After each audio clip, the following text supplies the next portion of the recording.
This is the Digital Marketing Experts Podcast episode. No, why am I trying to sound like a radio announcer? Experts in the Wire, episode 59. Mike King.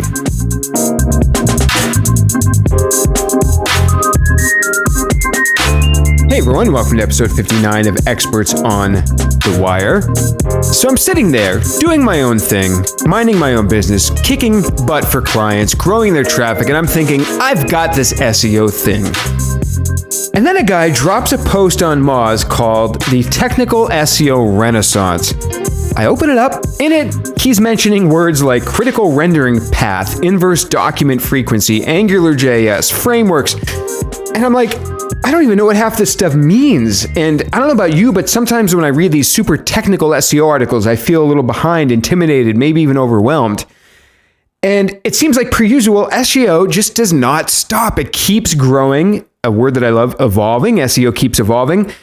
Yet, if we're going to call ourselves modern SEOs, we need to at least have a general understanding of what these terms are. I'm not saying we need to be a developer. I'm not saying we need to be a programmer or know the ins and outs of all this stuff, but we need to at least have a general idea of what these terms are. So that guy is Mike King, who wrote that article, and he's our guest today on Experts on the Wire. He has a background in development and is one of the smartest SEOs I know, and I invited Mike on to Experts on the Wire to shed some light on these modern technical SEO concepts in plain English. That we chat a little bit about some other SEO stuff like links, hiring for SEO, Super Bowl advertising, and even hip-hop.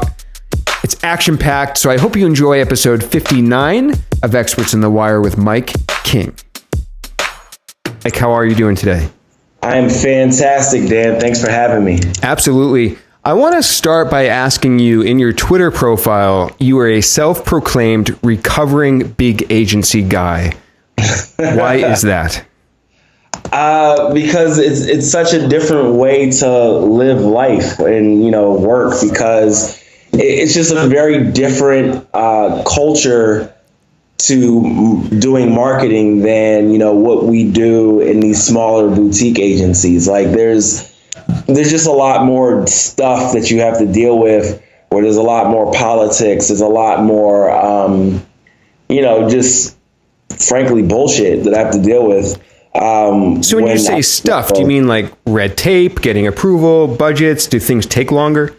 Yeah, absolutely. I mean, it's no different from working in, in-house at a big corporation. And that's largely why big corporations like to work with big agencies, because they're very similar in culture.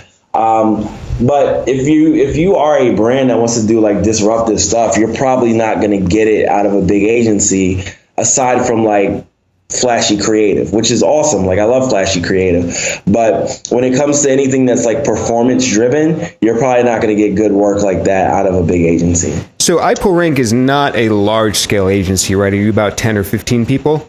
We are 13 people right now. 13. So does iPullRank work for big brands and big companies? And if so, is that because you're able to fit into brands that are doing more experimental, creative, fun stuff?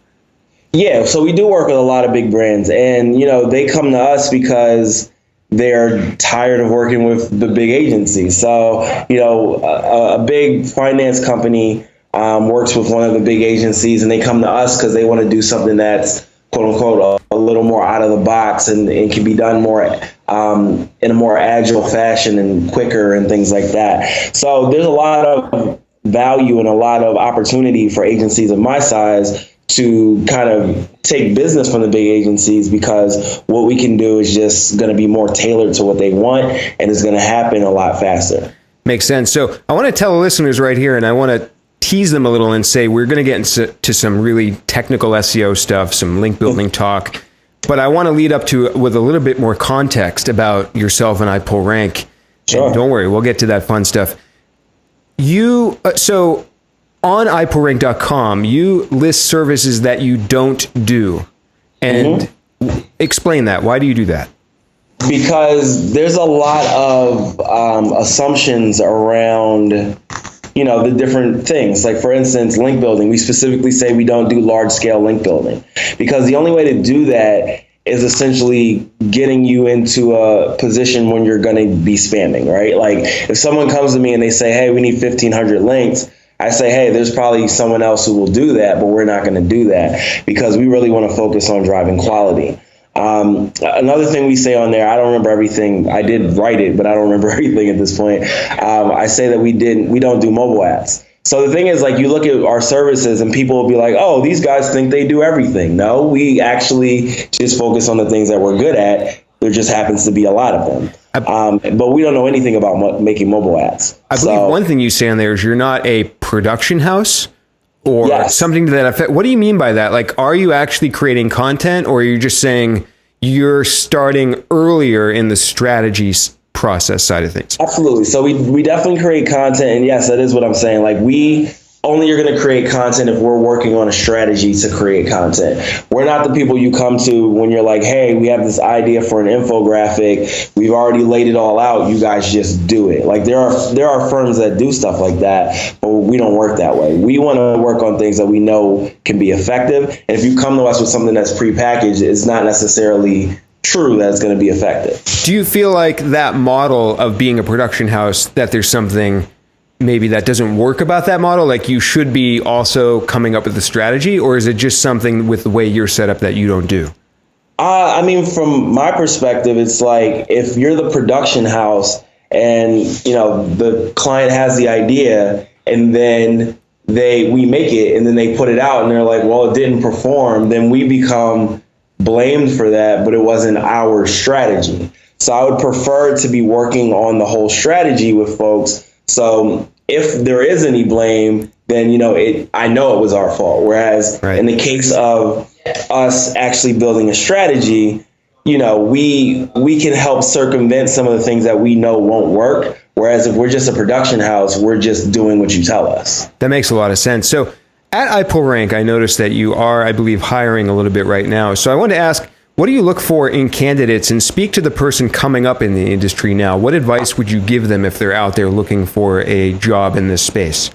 Yeah, I think it's largely, I hate to say hustle, but it's very much hustle. Like, can you get things done? Can you get a problem that's put in front of you that you've never seen before and you just won't stop until you figure it out? Do you have the ability to continue to learn? Even sometimes these resumes come across my desk and it looks like these people are very decorated, but then you meet them and it's very clear that they're not able to learn on top of whatever it is they already know. Yeah. And as fast as this industry changes, it's very difficult to be a one-trick pony. Like, you have to be able to adapt. Otherwise, you're not going to be able to do this work. How can you tell, like, what's a tangible indication that somebody is, let's say, for example, has persistence? Sure. I mean, one of the questions I always ask is, tell me about a time where you were tasked with something you didn't know how to do, how you figured it out, and then ultimately what the outcome was. And it's a very strange question because you can't really necessarily have like a canned answer to it. And so people will sit there and think for a bit, and there are those people that are just like, I don't know, it's never happened. And then there's those people who have a very, very specific experience. And those are the people that you're like, okay, this is somebody who can do this. Right, because they can recall that. So one last quick question, then we're going to move to some technical stuff. Mm-hmm. Back in 2012, Will Reynolds coined the term RCS, meaning real company stuff. But when you go back to that talk, he actually credits you with the idea, kind of like helping spark that idea for him. Mm-hmm. You're in the third slide where he mentions you. And he's talking about the concept of not doing SEO for link juice, but actually revenue, and the concept of like going into these meetings with CEOs and marketing managers and being able to sit at their table. That was back in 2012. And it sometimes feels like we're still fighting those battles. Like we still have a long way to go. What's your sort of take on how far have we come since then, and how far do we have to go from that? Yeah, so I actually remember like where he got that from me. Like, I gave a talk at Link Love, I want to say in 2012 as well. And like, I gave this whole presentation about, quantifying outreach and this big study that I had done when I just started at that previous agency. And I ended my talk, I was like, yo, stop saying link juice. Like, it just sounds so ridiculous, because it just it really trivializes what we do. Like link juice, it just sounds silly, right? And so he definitely, expanded on that and made it something way bigger, kind of like that rally cry for the industry. And it's been awesome. And I think that through the growth of content marketing being like the thing that we've all jumped into as an industry, it's been a lot easier for us to have those conversations because, content marketing is a different thing. It's something that these organizations understand a lot better as well. But at the same time, I do think we have a ways to go because, even if we're talking about link building through the frame of, oh, this can drive traffic as well, then that sets an expectation that may be unrealistic depending on how different organizations build their links. So if you're building your links because there's an audience there and it's your target audience and it's likely to drive those people back to your site as well, yes, that's going to be a fantastic way to approach things and message it and get buy-in. But if you're building links where you're just like, oh yeah, we're guest posting on these random sites that people don't really go to, well, then these people are going to start looking at referral traffic and be like, wait, I thought you said we were going to get all this traffic from there. So I think that the strategy is a great one, but it really just comes down to how people execute it. And I don't know that the SEO industry as a whole is able to execute on that level where they're only going after links that are also going to drive that traffic. So you're saying we still have a ways to go, but a large part of that is us. It is the agencies doing the work because it's up to us to bring that value into the companies, into the brands.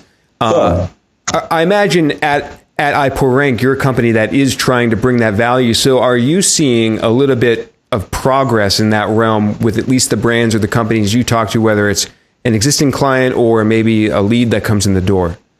Yeah, so the conversations that we have, I would imagine, are a bit different than, standard SEO agency discussions because everything that we're talking about starts from audience, starts from personas. Everything is through that lens. So the discussion that we're having is more of a marketing discussion than an SEO discussion.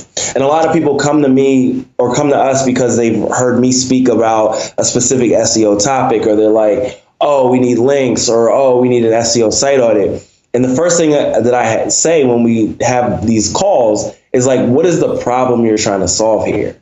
And then we figure out which of our services align with that best. So most of our engagements are not SEO at all. Or if they are SEO is a small component of it.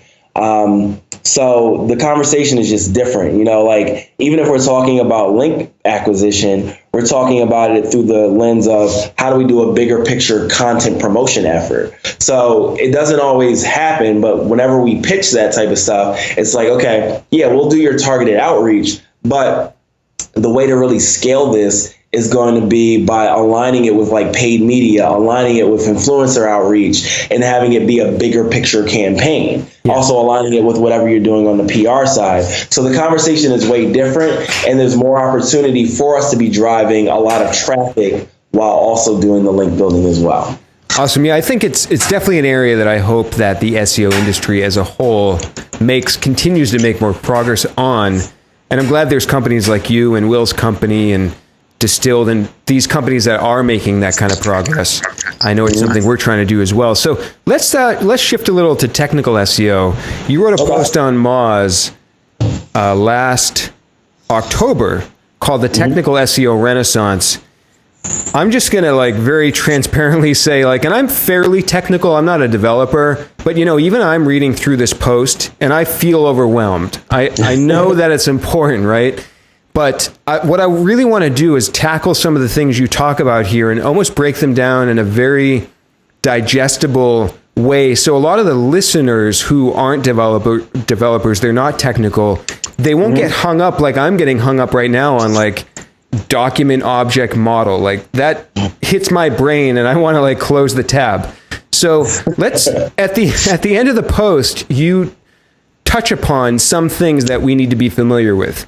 So I wanted to go through each one of those and just get a layman's, 101 sort of description of what these things are. And And you mentioned that we should, even if we're not developers, we should understand the shiny new things that developers are implementing. That's one of the things you say in the post. So your list begins with document object model. What is that?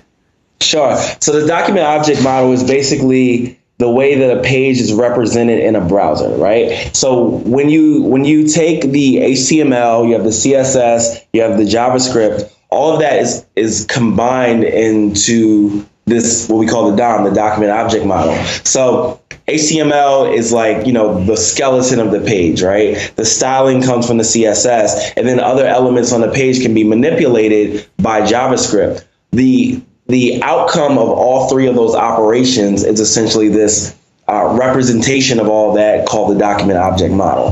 And so, that's why I say that it's important to be looking at the inspect element version of the page rather than just the HTML, because they can be dramatically different because of all the transformations that are created by JavaScript. And so what you're seeing in the inspect view is the document object model. Okay, so let's break this down a tiny bit even more. So how does that relate to client side versus server side? So is it that HTML and CSS is server side and then client side is the JavaScript? Yes. So, but even your CSS could be altered once it's on the front end as well. So, but yeah, that's generally it. The way the code comes out from the server is not kind of like the compiled code that you see in the DOM. So the client side is the DOM, the server side is the code itself. And that's why you say view source is dead in that article. Right. Yeah. Right. Because with view source, you're just seeing exactly what came out of the server. You don't see what the browser has then done to it with all the transformations, that happen via JavaScript and CSS. So you're recommending that when we're inspecting a page that we don't right click and do view source, that we actually use like Chrome and inspect the element or open up the document object model. Is that where in the view source we might not see an element or content or text or whatever it is, but we'll see it in the DOM? Exactly. And so this is exactly the reason why headless browsing is so important. So what you see from most SEO tools, pretty much all SEO tools, is they are looking at the raw source code. So all the analysis is done on the raw source code. It's not done on what you see in the browser. It's not done on the DOM. And so, things like Screaming Frog and Botify have rolled out headless crawling. And so you can now see the same thing that Google is seeing, the same thing that the user is seeing. Yeah, remember you were talking about headless browsers years ago. Mm-hmm. Now, is this something, so when I open Screaming Frog, I should set it to this new crawling setting and crawl it that way? Not every site needs it. If it's just like a standard website that doesn't have much going on with it with regard to like JavaScript, you're not going to need it as much. And it's also very computationally expensive. So it makes your crawl a lot slower. Like for instance, I did the comparison, I think it might even be in that post, but like if you crawl with a standard crawler, it takes like milliseconds to download the page, whereas constructing the whole page is the same amount of time that it takes in your browser. So it could be like 5, 10, 20, 30 seconds for that page to render. And so it's going to take your whole crawl even longer. But yeah, that's exactly what you should be doing for some of these fully featured sites. Like any site that's on Angular, you should be crawling that way. Okay, we're going to get to Angular in a minute because that's another term when I hear it and my brain wants to just kind of explode because that feels overwhelming as well. But back to this. So what am I going to find when I'm crawling with the headless? How would I even say that? I'm crawling it with the headless browsing. How do you? Yeah, you could say you're just doing like a full rendered crawl. A full rendered crawl. Okay. Yeah. So what are you going to find? I mean, you could find anything because anything that can be injected into a page with JavaScript, it could be anything. Like it could be more content. It could be the content just dramatically changes. Anything can happen. Like for instance, and it's hard to describe this without using Angular as an example because it's like the primary example. But things like AngularJS are called single page applications, right? So despite the fact that, a site may be 100 pages, there's only one template that is used to construct that page. And so whenever you click a link, it's just JavaScript objects that are downloaded, and then they fill that page in, and it looks like it's a new page. So what you might see if you're crawling with a standard crawler is just the template, and every page will look exactly the same. But if you're crawling headless, you could then see all of the content on all of the pages as it crawls. Okay, and we're crawling it this way because this is how the search engine is actually looking at things now, or at least Google. Absolutely. Do you believe that Bing, if it's even important, I don't know how important Bing is, but Bing, Yahoo, DuckDuckGo, are other engines crawling this way as well? Yeah, I mean, to the point that you brought up before, I've been talking about this for like 5 years, and there's a post I wrote on Moz called Just How Smart Are Search Engine Robots, and I went through all the patents and everything, and all three of the major search engines have had this ability since at least 2006. Oh, wow. Okay, so this, again, for the listeners, can you hear my pipes banging in the background? This is the pipes are literally the third character in my podcast episodes because all winter, it's super annoying. Anyways, maybe you can just rap along to that, right? Like it's a beat. He's not on beat though. I'm going to put both my headphones in because that's distracting. So again, to reiterate to the listeners, along with the pipes banging, I apologize for that. Is we're doing this because that's how the search engines are actually looking at the content as well. Mm-hmm. So you mentioned a term called critical rendering path. What is that? So it basically means that the order of your code can slow down your page pretty tremendously. So going back to this concept of the DOM, the way that pages are constructed, it starts with a request to the server, and then there's a response, and there can be a slowdown for every request and response, right? So every element on a page right now under HTTP 1.1 requires a request and a response to get that thing downloaded. And so start with the request, gets the HTML file, and then it starts to construct the page until it runs into CSS. If it runs into CSS, it then processes all of that. And if at any point it runs into JavaScript, well, it's going to compute all of the JavaScript before it continues to load the page. So the critical rendering path is what are the things that are stopping the page from being constructed? So if you make your JavaScript asynchronous, which means it's not render blocking, then it's not going to skip it, but it's going to execute that at the same time that it's doing some of these other operations. And essentially what you need to do is make sure that your code is laid out the right way so it can load as fast as possible. And so how would somebody like me find those issues? I know when I've plugged a website into like PageSpeed Insights, it tells you what's the terminology, to optimize for something. I forget the term. Maybe you remember it right now. Yeah, it's optimized for the critical rendering path and removing render blocking resources. Right. That's it, yeah. So, yeah, that's precisely what that tool is for. Like, it's telling you those things pretty quickly, but also built into Chrome in the, I don't think it's the network tab, it's the other one. What's it called? 1 second, let me look. And when you're looking at that, I'll mention a quick link. Alita, who's going to be on this show, wrote a great post with all kinds of ways to use the Chrome dev tools for SEO. We'll link to that in the show notes.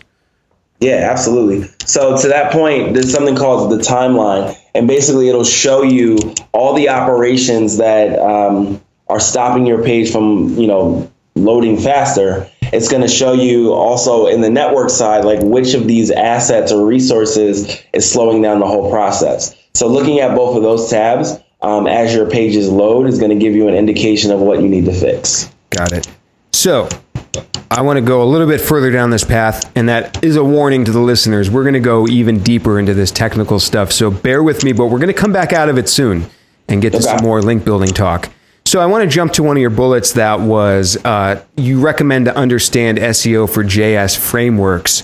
So real quick, just what's JavaScript in general, but then what's a JS framework in relation to that? Sure. So JavaScript, scripting language, it's pretty much the client side language. Back in the day, there was competing ones, but JavaScript won. And there are different JavaScript frameworks like AngularJS, like Meteor.js, like React, but they're all different to some degree. And they're basically, like I said, these single page applications that allow you to make the user experience a lot faster, because the only thing that needs to be loaded for each page is the things that are different about that page. So, the way that most web pages work, it's like if you go to the home page and then you go to a product page, let's say, it downloads everything for both of those pages. So, and if things are cached, then they don't have to download everything. But, generally speaking, it downloads everything for both pages. In the case of a single page application, you're just downloading the assets that are different. And so it just loads a lot faster for the user, and it's just far more usable. The problem with these is that despite the fact that search engines can crawl headless, they don't always do it. So what you generally have to do is do the snapshot. So that's when you're using things like pre-render IO or Brownbone or just using Phantom.js yourself. So that's when you're basically creating an HTML snapshot of that page and serving that to the search engine so they can see everything the user sees. There's some value there. Like we've seen instances where Google crawls more often when you switch to that, because it's less computationally expensive. They can use the standard Googlebot crawler rather than the headless crawler and effectively crawl things, faster. So that's like in a nutshell what all that stuff means and why it matters. Does that relate to, I believe I'm getting the term correct, a fragmented URL, or when you used to have to do, I believe, an escaped fragment, but Google has phased that out? What is that all about? Yeah, so the escape fragment it's a little different. It's basically you specify this other URL version of the page that allows Google to access it the same way they would access everything else. So the HTML snapshot is, you don't necessarily have to do that. You're basically looking for the user agent for the search engine robot and serving them a completely different page. In the case of the escape fragment, Google has to look at that meta tag and then go look at that other page themselves. Got it. So I want to bring up one or two more terms and then kind of wrap up this technical side of things. You mentioned HTTP2. And a minute ago, you mentioned 1 or 1.1 or something. What is this, HTTP2? Sure. So HTTP, Hypertext Transfer Protocol, the version that is most in use right now is 1.1. And like I was saying before, every asset, there's a request and a response. HTTP2 uses something called multiplexing, which basically means that you do one connection to a given server, and then based on the page that you're downloading, it's going to start to serve more assets that you need before you even request them. Also, because there's that one connection, it's never the request and the response. It's just all being pushed at once across one connection. So it just speeds things up dramatically. And the adoption is low, but it's getting to be more and more. The other thing is that it requires your site to be secure in order to implement it. Not on the specification level, like you can have HTTP2 without that, but all the browsers require HTTPS to be in place as well. So bottom line is it's just a way to make things faster. Got it. So all of these... Hey everyone, Dan here. Just interrupting this interview quick to say the next time that you hear my voice in this interview, my mic just started going crazy and it gets kind of staticky. So I apologize. I have no idea why that happened. Mike's mic, ironically, is totally fine, so at least he does a lot of the talking through the rest of the interview. I apologize for the staticky sound on my end, though. It's still audible, but just a little bit annoying. So anyways, back to the interview. So bottom line is it's just a way to make things faster. Got it. So all of these things we're talking about here, you've mentioned one thing we're looking for is improvements to page speed. But are there other things when we're doing this, bringing it into like a real world scenario that us as SEOs are able to improve or avoid issues? Is it accessibility? Is it something that helps with rankings? Like, what are those tangible kind of results we could see from doing all this stuff? Yeah, I strongly believe that Google's big plays right now are around structured data and site speed, because everything that they're trying to do, they're very much poised to do right now. Like they've said for so long, they want to be a Star Trek computer. Well, now I have it in my house. It's called Google Home. So, for them to continue to do the things that they're trying to do and offer more detailed answers to these types of questions and actions and things, it's all about structured data. And it's also all about them being able to give you an experience that loads instantly. So whether that's AMP, whether it's, just progressive web apps, like all these different things that they're rolling out are largely about speed and getting data in a structured way. So even if you're not able to, work with your clients or your internal teams on getting these page speed recommendations in place, structured data is definitely something you should double down on now. And they continually roll out more and more features that they're using in like the schema.org vocabulary. So it's continuing to be even more valuable. So yeah, I would say, structured data is definitely one of the things that people should be doing for a tangible impact. To the listeners out there, if they have your post in front of them, the Technical SEO Renaissance, but they really have no technical or very minimal technical background, what would you recommend they do next? Is it starting really from square one and understanding HTML and CSS, or where does somebody like that begin that's feeling overwhelmed with all this technical stuff? Yeah, honestly, I feel like anyone that does SEO should be able to at least construct a web page. It's kind of like being a mechanic and not knowing how to drive otherwise. Yeah. So I definitely think starting from HTML, CSS, learning at least basic JavaScript, like there's a course you can take on Code Academy that covers all three of those things. So that would be, when you say construct a page, you literally mean like open a text document, code the HTML, and then the CSS, and have a separate CSS file and have it call and then design that, like render that page and stuff? Absolutely. And I'm not expecting you to be like this crazy developer. I just want you to understand like the basics of it, how a web page works, how you can make one, like that goes so far in being able to communicate with developers. Otherwise, you're just kind of like putting together specifications and not really knowing what you're talking about. So, I would say start there and then really get an understanding of the DOM, really get an understanding of the critical rendering path. And I feel like those things you would be equipped to do most of the things, or at least understand and have conversations with developers that are, more educated, where they'll actually listen to you if you understand those things. So let's say I learn how to construct a page with HTML and CSS. Then what do I do to bring some JavaScript into that? There's also courses for that. Like I think there's a course on Code Academy for making an interactive web page, and it'll give you a sense of how JavaScript works. And again, I'm not expecting people to start coding in AngularJS. I just want them to understand the basic concepts so that when you go to a developer, you're not just like, oh yeah, we should probably, remove the inline JavaScript. Like you got to understand what that does and why it matters. Otherwise, they're just going to be like, yeah, SEO guy, like get out of here. Yeah. So if somebody is listening and they're more of a content-based SEO or even a content strategist, content marketer, should they even care about, do they need to care about this stuff, or can they rely on more technical people to handle this stuff for them?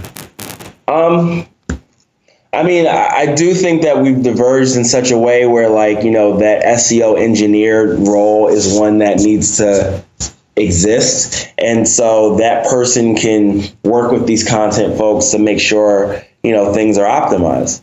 But if in absence of that, yes, I do think you should have at least a basic understanding of this so that the content that you create ultimately is positioned to perform. Because if you create all this content and it just doesn't work because of these technical issues, and you could have been the person to help you guys overcome those technical issues, why wouldn't you? Right, right. So I want to bring this back up to kind of the strategy level and out of the technical stuff for a bit. We'll come back to technical in a moment, just a little bit more of that. But thinking about how SEO and marketing is not just technical, there's really a human and emotional side to that. And also you yourself, you're an artist, hip hop artist, a marketer, you're a creator, but you're both a creator and a technician. How do you see those two worlds at sort of a high philosophical level, whether it's marketing or music? How do you see all that kind of fitting together and working together, or how are they still at conflict? So I think the highest realization is those things working together. And I think they're always going to be at conflict because of the fact that, you know, people that are creative or like to create content and things like that, like you said, generally are averse to anything technical.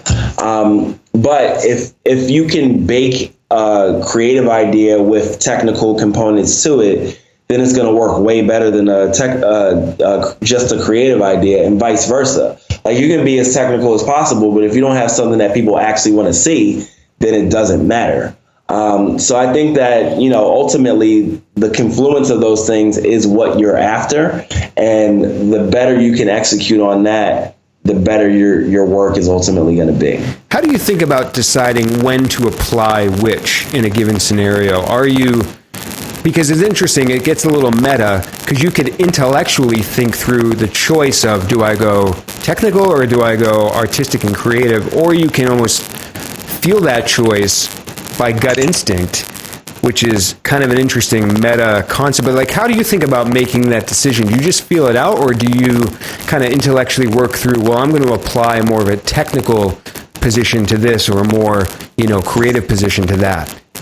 So I generally don't segregate the two. Like, you know, I think I probably start from a creative idea, and then I'm like, okay, how do we make this technically work?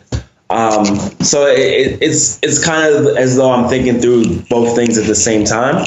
But I also won't allow the technical side to limit me. And I think that's one of the key things that creative people don't like, is they feel like the technical side limits them.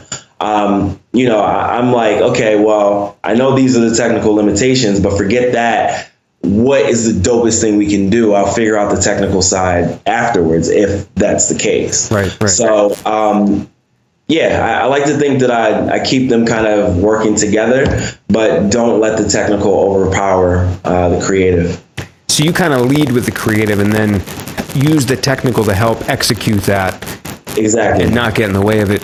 You mentioned on Search Talk Live that you built 11,000 links with 10 people and no outreach. How did you do that? Yeah, I mean, it was just through putting out content and like promoting it. It wasn't like we didn't reach out to anybody like, hey, link to this. It was just creating content that was good for the niche and people responding to it. That's pretty much it. Let's break that down a little bit more, though. So, how do you come up with content ideas in this, or do you remember the particular case that I'm referring to that you mentioned, or in general, what's your approach to content ideas? So the specific case was, you know, when I was at iAcquire. So it was talking about the amount of links that our marketing effort yielded versus the amount of links that the link builders for our clients yielded. So it was a comparison of like, there's 3,000 links that they were able to build, and then we were able to build 11,000 with no outreach, just by putting out content, promoting that content largely through like Twitter and Facebook. And, you know, again, just making something specific for the niche consistently, and it yielded links. So I'm a strong believer that if you do an effective marketing campaign, it's going to be way better than link building. And that's kind of why I try to do these cross-channel link acquisition ideas rather than just link building in a vacuum, because link building in a vacuum easily just turns into spam. And getting these quote unquote natural links is more sustainable. Like, okay, you know, we pour some more money into content, pour some more money into content promotion, and we can see that there's going to continue to be an uptick in links. Now, are they targeted links? No, but we know that that doesn't matter as much now in this post-Penguin world. So it's better to just do marketing than to do link building at this point. When you say targeted, you mean not anchor text targeted? Right, exactly. And so what was there something special about this content? Because, I mean, to be fair, people publish content all the time and it doesn't get links on its own. So is there something special or unique about this content that helped yield those links naturally that made people want to link to it? I mean, everything that we do is generally like comprehensive, exhaustive, well-designed, like the stuff that Rand calls 10x content. So I think the fact that we were really focused on 10x content then allowed a lot of the things that we did to stand out and ultimately, again, yield those links. So, I mean, to some degree, you know, it's kind of like, it's not necessarily the most real world scenario because we're talking about marketing where everybody's always linking. But despite that, like just understanding the effort that went into outreach versus the effort that went into marketing and then also seeing it happen for our clients, I'm a strong believer that that's like the way to do it. When you say you promoted on Twitter and Facebook, was this just organically or with paid advertising? So then, you know, we did very little paid media for that stuff. It was largely organic, yeah. And you also mentioned that you won't link build without content involved.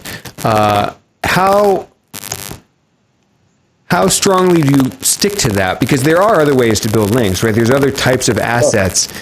So are you just, the point you were making there, are you saying that you're just not going to build links in the old-fashioned way that these big agencies were doing?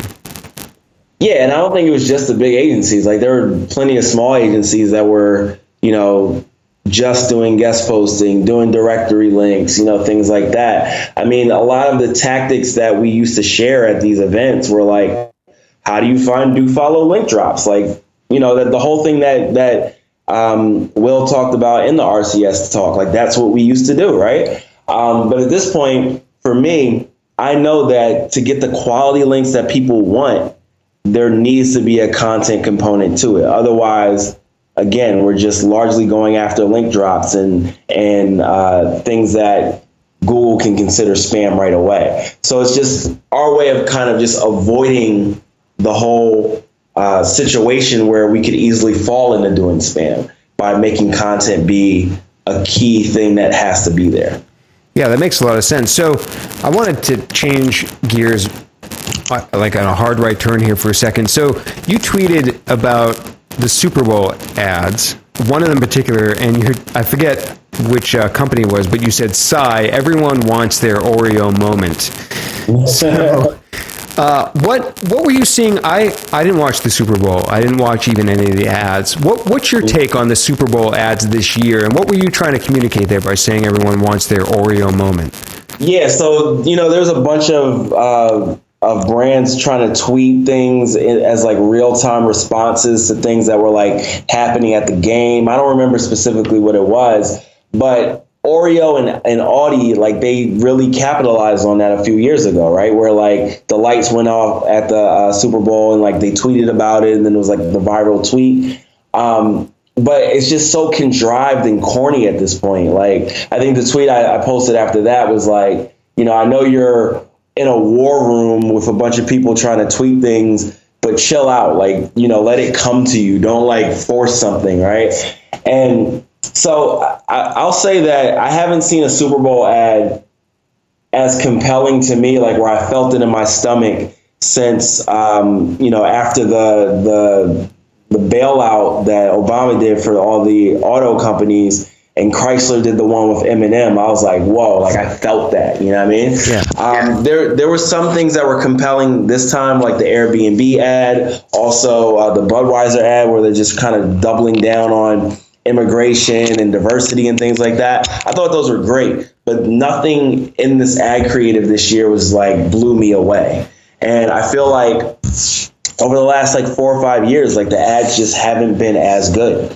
And the activations on the ads also haven't been great. Like I'm glad to see that there were far less hashtags in these ads now. But there used to be where like people would have some sort of call to action going to some, some site that had like a vanity URL, so it was measurable, and then there would be some sort of experience that allowed it to carry on. If you're going to spend that many millions of dollars on these types of ads, like, you might as well get it right. And I feel like people just haven't been getting it right for a few years. What would you envision for 2018 Super Bowl ads? Like, what would you hope or aspire that some of the ad companies and brands are going to get right that they're not getting right now? Is there an element of the, like you mentioned, some were talking about diversity and these bigger things. Like, is there an element that's just missing or has gone lost on these ads? So I don't know if the messages are, some of the messages are great. It's just the execution on a lot of these ads just isn't compelling. And, that's the key goal of an ad. Like, it's something that it's supposed to make me talk about it. It's supposed to make me, want to look more into this. And the reality of things right now, notwithstanding, but the Super Bowl is like the only moment left where everybody is watching the same thing. Yeah. Everything else is so fragmented. Like, you don't get that for the NBA Finals. You don't get that for the World Series. Like, this is the only moment where everybody, maybe in the world, is watching the same thing. Except for me, apparently. It's so valuable. It's so valuable. It's just they're squandering that value by not executing something that is very compelling. At least, maybe I just may not be the audience they're going for, but I just feel like things just haven't been that compelling as of late. I didn't see any indication that there was a home run ad this year in the Super Bowl. I didn't see any tweets or any news or any articles about that as well. So it does seem like there is something lacking on that end. So as I mentioned when we were just beginning the call, I was just talking to Tom Critchlow, who's been on the show, and I asked Tom, Tom, what can I ask Mike about on the show? And he wanted me to ask you about the time that you were supposed to go to dinner with him and John and maybe somebody else, but they got stood up. What happened there? Why did they get stood up? They didn't get stood up. I was there. I was just late. and why were we late? I saw some rapper guys that I knew. Yeah, Tom mentioned that you ran into none other than Wu-Tang Clan, and the way that you met with them that night is they actually called you by your rapper name. Yeah, they were rolling by, and they shouted to me. I was like, "Oh, what up?" And I kind of just rolled around with them for a little bit, and then I was like, "Oh, wait, I'm late. I need to go do this thing." Yeah. So, Tom said you drank champagne with them, but then you actually were a loyal friend after that, and they asked you to go party, but you said no, that you had to go to dinner. Yeah, it happens. That is a great story. So, Mike, I want to shift the conversation and talk a little bit about music and music publishing, because you just acquired a site recently. And this, by the way, for the listeners, is also going to go in another episode that we're going to talk all about the music publishing world, where we're going to have a bunch of people talking about that. But, Mike, you just acquired a site called undergroundhiphop.com. Tell us what that site's about and why you purchased it. Yeah, undergroundhiphop.com is a e-commerce site. It also has a forum with about 90,000 users. It's been around for about 20 years. It's actually Boston-based.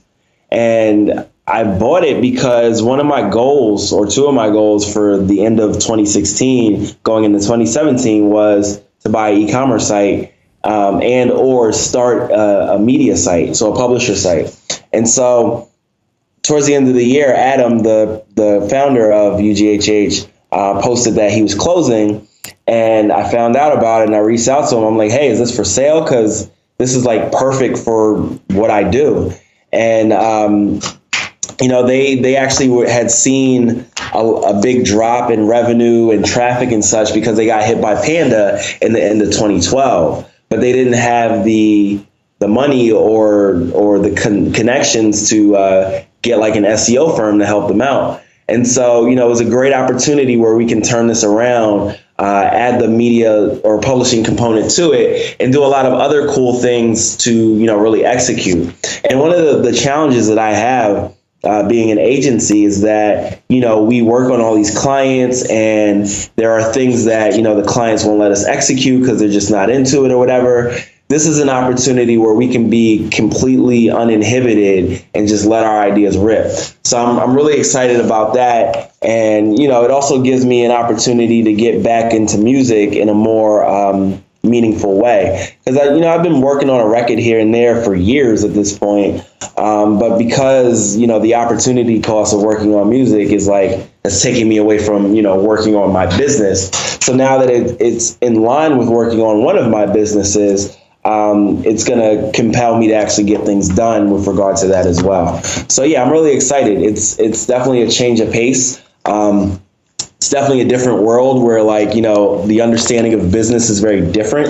But it's also allowing me to do a lot of things right. And it's also positioning me and, my team to really build something of value for that community. And I'm really excited about that. Yeah, so you basically kind of saved the site from closing, right? Like they were gonna close down. Like what was going wrong? I think you mentioned something in your post announcing the purchase of this. They got hit with something, right? Yeah, they got hit by Panda in 2012 and never quite recovered. And there's also market forces at play. Like, let me not diminish that. The bottom line is that you can get things on Amazon faster and cheaper. A lot more artists are selling things direct with exclusive materials added to it. So it's a very different marketplace now as well. So from my perspective, it's all about us improving the customer experience dramatically so that, people just prefer to order from us, even if it is a little more expensive, because it's very difficult to compete on price, or it's very difficult to compete with an artist who'll make 5 extra songs that you can only get from him or her. So yeah, I think customer experience is the most important thing. So just talking about undergroundhiphop.com for another second here, it looks like, so what is everything this site does? You sell music, vinyl, CDs, cassette tapes, clothing. So is this primarily an e-commerce site with some publishing?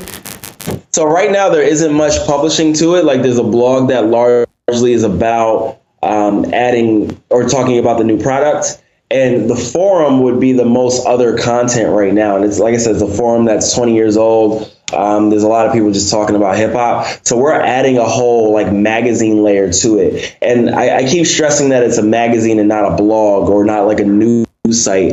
It's very important that we are doing something very high quality, very definitive, comprehensive, not just writing articles about articles like a lot of these other sites do.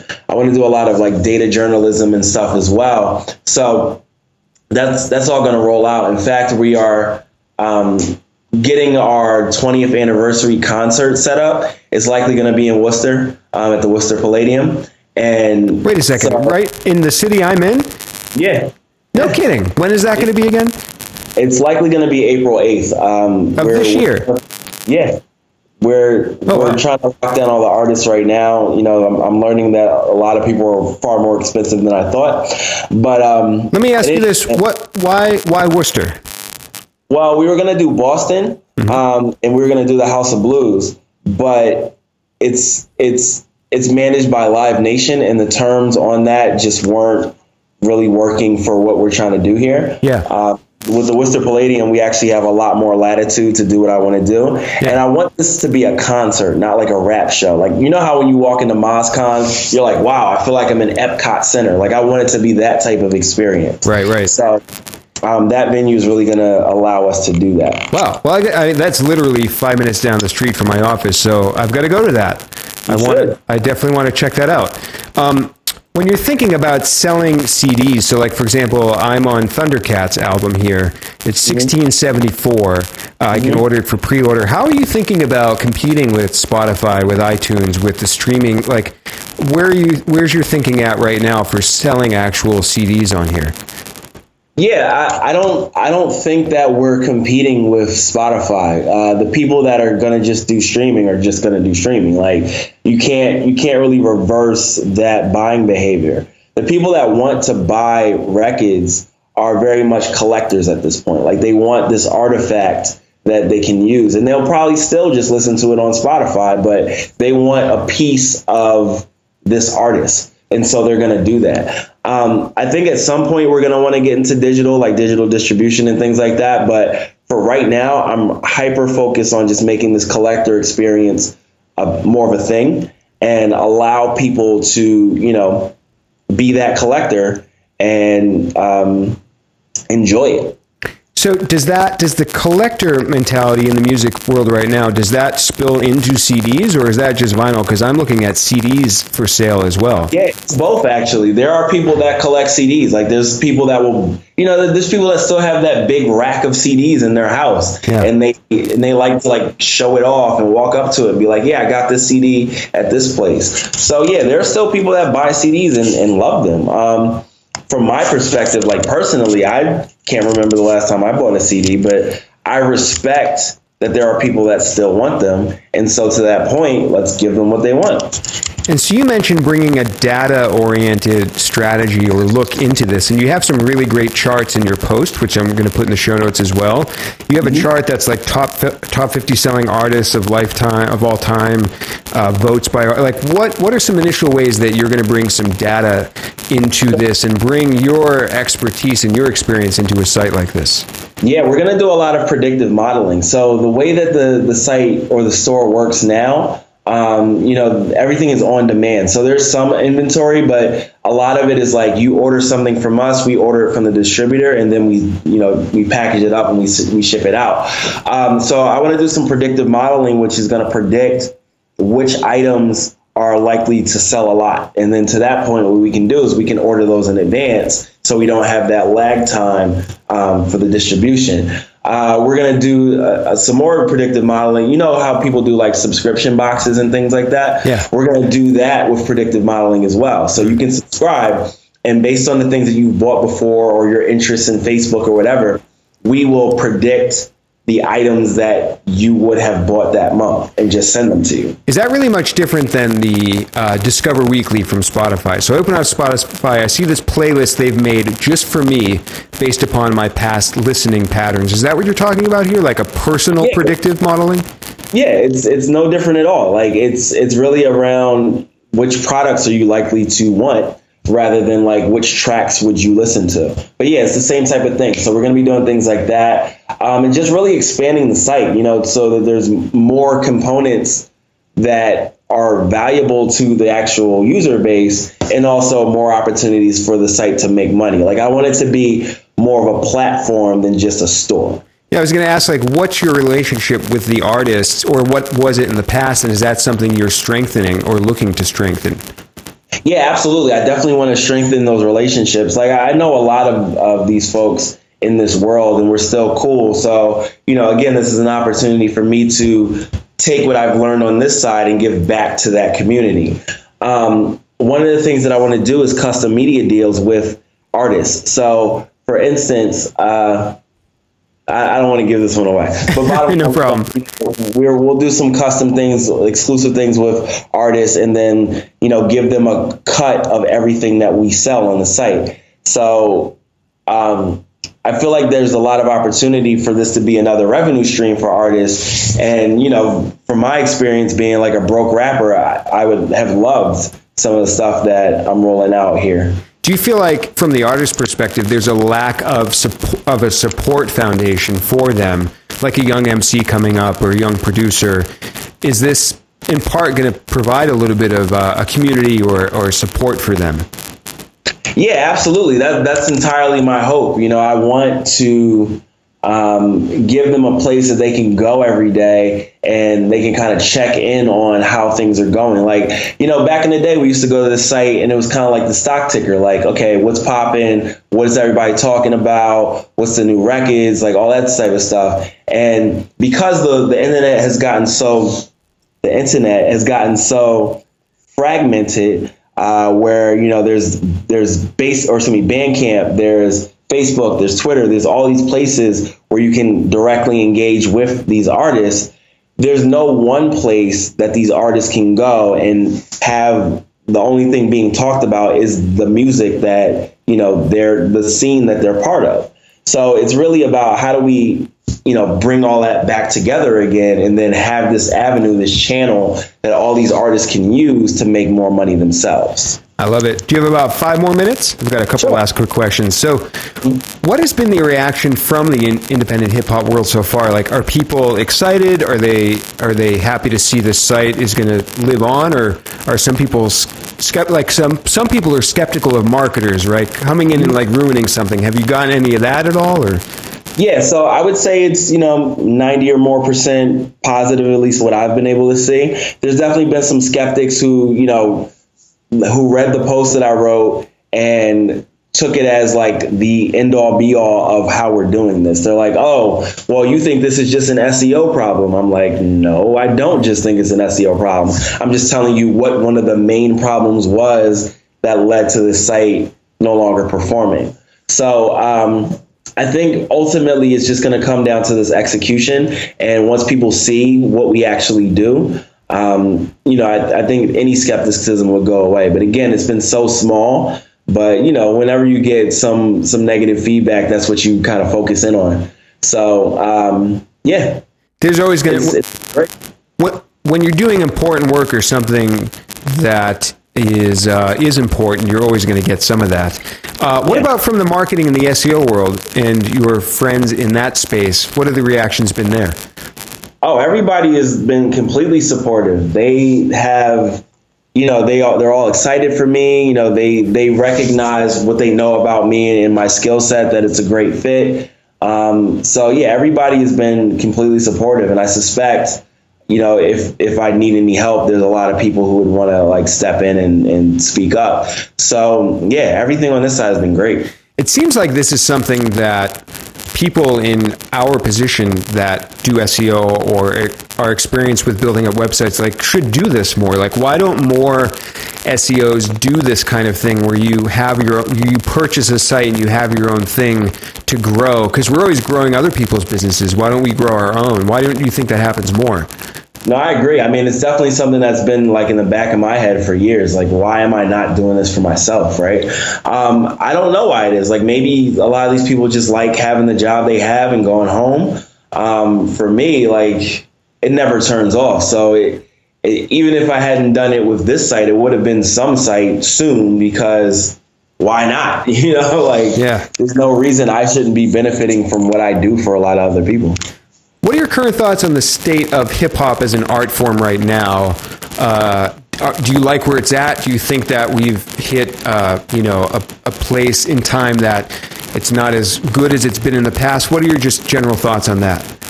I think because of the internet, again, there's more good stuff than ever before.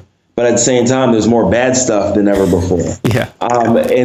Radio hasn't changed. Like, it's still going to be records that I don't necessarily want to hear. There are some that I really love that are also on the radio. So I think it's all across the board. It's just more stuff, and you have to figure out what you like. Like, I see a lot of people complaining like, oh, hip hop isn't like how it used to be. Yes, it is. There's plenty of people doing it exactly how it used to be. Yeah. So it's all about just finding what you want and sticking with that. Yeah, I absolutely agree. One last quick question. This might be a completely dumb question, but so I'm on the music side of hip hop in my experience, not the rapping side, obviously. If you probably don't, no one would ever want to hear me try to rap. But as a rapper, does this ever happen where you're just in a regular situation, like in a business meeting or with a client, and like you catch yourself saying something a little bit with a rhyme or rhythm to it, or a little bit with a rap flow? Like, does that ever cross over, or is it this on-off switch? So even during this discussion, you said Tom Critchlow was on this show. Like, I automatically hear it as a rhyme. In fact, it's like I have to turn it off in my head in a lot of ways, because I'm so adept at freestyling. Like, sometimes if I'm not paying attention, my thoughts just kind of drift into rhyming. Yeah. So, it's definitely something that happens. I definitely end up saying some of my old punchlines in business meetings and little clever things. So yeah, it's not something that I have unlearned. It's still very much a part of who I am. And in a lot of ways, it's been very valuable to me because it's set me apart in a lot of situations. So yeah, there's definitely situations where that happens. Yeah, that's funny. I didn't even notice that Tom Critchlow was on this show. I guess I'm a rapper and I don't even realize it. So awesome, Mike. It's been a great interview. Thanks for going a few minutes over. Appreciate that. Tell us where people can find you online, the website you're involved with, and all that stuff. Yeah, iPullRank.com for all the marketing stuff. I also write for Search Engine Land. I'm going to be writing a lot more in the coming months, so you'll probably see me in a lot of places.